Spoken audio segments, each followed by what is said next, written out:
जाओ, वो सेफ है। सीधा गोली मार देना।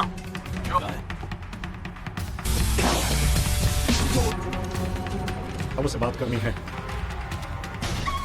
Our story today begins with two characters, Mason and Amelia, a wealthy pair, traveling on their private aircraft en route to a lavish celebration. The evening is steeped in opulence, and amidst the attendees they encounter Perez, the wealthiest individual present and the host of the event. In conversation, Mason notes his fondness for automobiles and reveals he possesses a large collection. Perez, who shares this enthusiasm for cars, becomes animated and asks them to view his personal garage. Once inside, Perez proudly displays his most prized vehicle, valued at almost $200 million. Mason and Amelia, astounded by its magnificence, inquire if they might be allowed to sit inside. Perez cheerfully consents. However, the instant Amelia settles into the car, she covertly gestures to a hacker named Link. Abruptly, the lights extinguish, and Mason's crew assaults Perez, forcing him to the floor. Mason swiftly ignites the engine and speeds off. It is subsequently exposed that Mason and Amelia are not merely attendees of the party. They are in fact professional thieves, and their actual scheme was to take this specific car. They maneuver the vehicle into a massive truck and attempt to flee the country. Yet, before they can make their escape, the FBI appears and initiates a pursuit. Mason is stunned. How was the FBI aware of their scheme? His query is resolved when Amelia unexpectedly aims a weapon at him. The reality is unveiled. Amelia was never his accomplice in the crime. She is really an undercover FBI operative who feigned affection for him solely to apprehend him. Mason is devastated because, in contrast to her, he genuinely loved her. Even facing this treachery, Mason remains composed and activates Plan B. His crew pilots all their vehicles directly into the river, generating chaos that facilitates Mason's getaway, although he forfeits the stolen car. 3 months afterward, Mason is shown residing peacefully outside the city, having abandoned his criminal lifestyle, at least temporarily. On one occasion, Mason's younger brother Sean arrived to see him. He informed Mason of a scheme to rob a bank and invited him to participate, but Mason declined, stating he was retired from crime and desired no further complications in his life. Sean made a strong effort to persuade him, yet when Mason remained unconvinced, he departed. Prior to departing, Sean provided Mason with a phone, explaining that if he reconsidered, he could call to join the operation. 3 days went by, and Mason's response stayed unchanged. He possessed no interest in the heist, but on the day of the robbery, Mason unexpectedly received a call from Link, questioning why he was delayed for the mission. Mason was stunned, as he had previously refused to participate. It was revealed that Sean had deceived his team, informing them that Mason was already involved in the plan. Initially, Mason was enraged, but to prevent greater issues, he felt compelled to intervene and assist his brother. Meanwhile, Sean was positioned in a coffee shop opposite the bank. Each day, the bank manager visited that location for his morning coffee, and Sean was ready for him. The moment the manager walked in, Sean produced a firearm and seized him as a hostage. Then, compelling him with the weapon, he began escorting the manager back to the bank. Yet, just before they could go inside, Mason arrived and halted their progress. Mason cautioned Sean that the scheme was overly perilous and would result in all their deaths. Sean, however, replied that it was too late to abandon the plan. The remainder of their crew was already positioned inside. Upon entering the bank, Mason observed that Sean's team had mixed into the crowd, camouflaged as regular customers. Sean pulled the manager to a corner, insisting he unlock the security door. However, rather than complying, the manager covertly activated the alarm button. In just moments, the bank was overcome with panic. Sirens sounded, and the security personnel began shooting at the thieves, plunging the whole operation into chaos. The exchange of gunfire was not prolonged. Mason's crew handily subdued the guards and rapidly secured all the customers within the bank as hostages. After the situation stabilized, Mason confronted Sean and inquired about his true objective. Sean eventually disclosed the real story. He was targeting a locker belonging to a woman named Isabelele. Within that locker, he asserted, was a hard drive holding cryptocurrency valued at millions of dollars.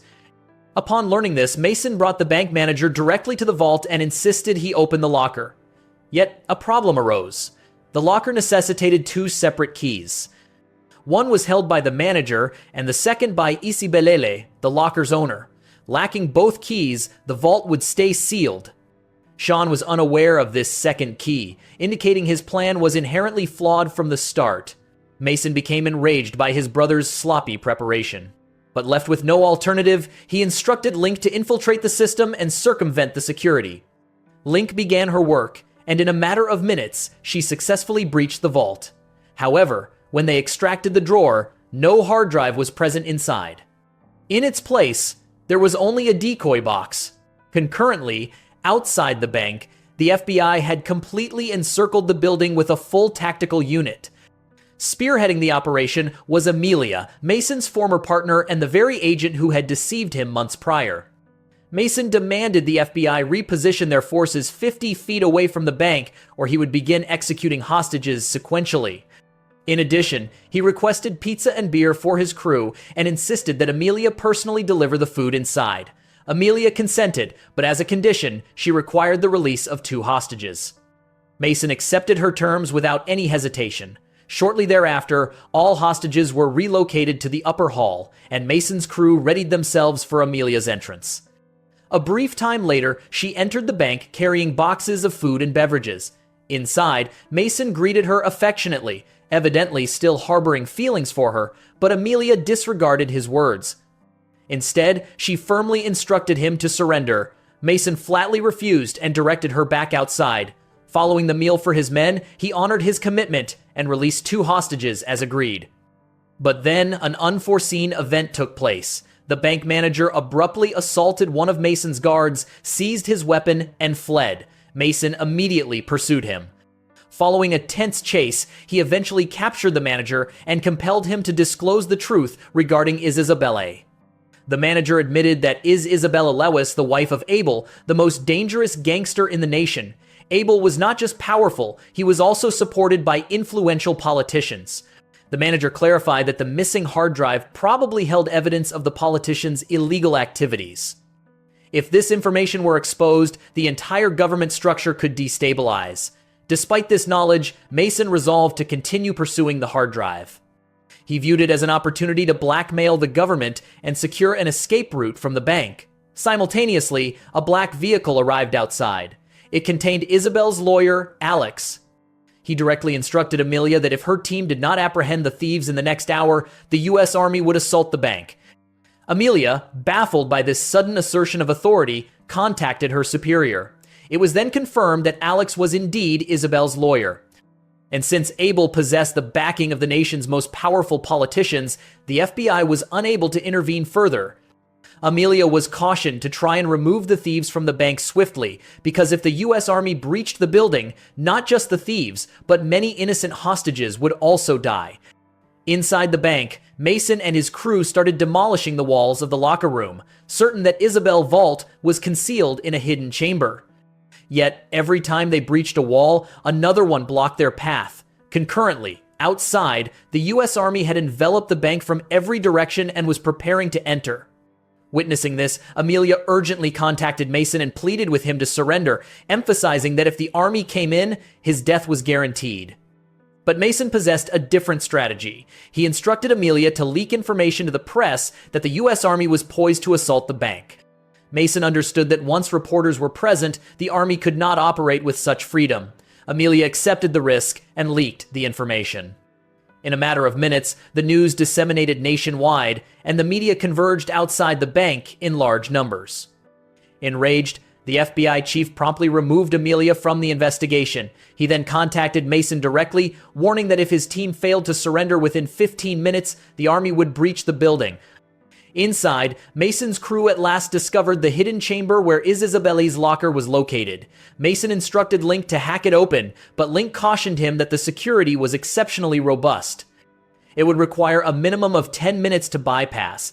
The issue was the army was scheduled to enter in just 8 minutes. Thinking swiftly, Mason opted to buy time by freeing all the hostages sequentially. As individuals were released, the tension outside mounted. Eventually, even the bank manager was set free. With no remaining hostages, Mason's men started surrendering one by one, exiting the bank with their hands in the air. Presently, only Mason and Link were left inside. The FBI chief, furious, issued a direct command to the army: shoot Mason on sight.